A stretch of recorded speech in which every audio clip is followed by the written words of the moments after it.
To create a transition between those two open surface edges, we can use the freeform blend control. Inside surfaces, we select each edge, and you see then it creates, for example, a transition which can be positional, so looks like a chamfer or G2, G3.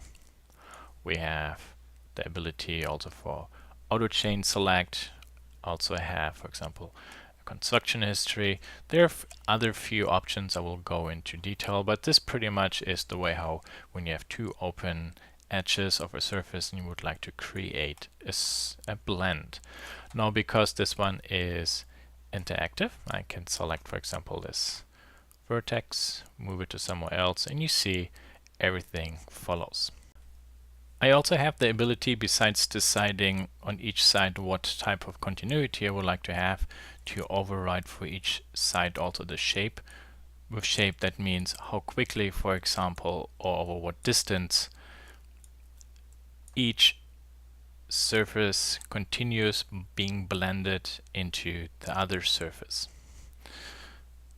This is a very soft and smooth tool, so you see all I do is basically work with those values to push the surface out.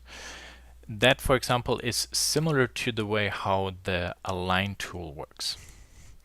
So to make an align, what I need first is actually I need to create a surface. So I create myself like a surface. So for example, the surface, then I maybe add vertical points or kind of like intersections, because I need those for the align command. So I actually did not click this accept, so there it's now baked in. So align and say maybe G2, this surface to this surface. Okay, nothing, and then this to this.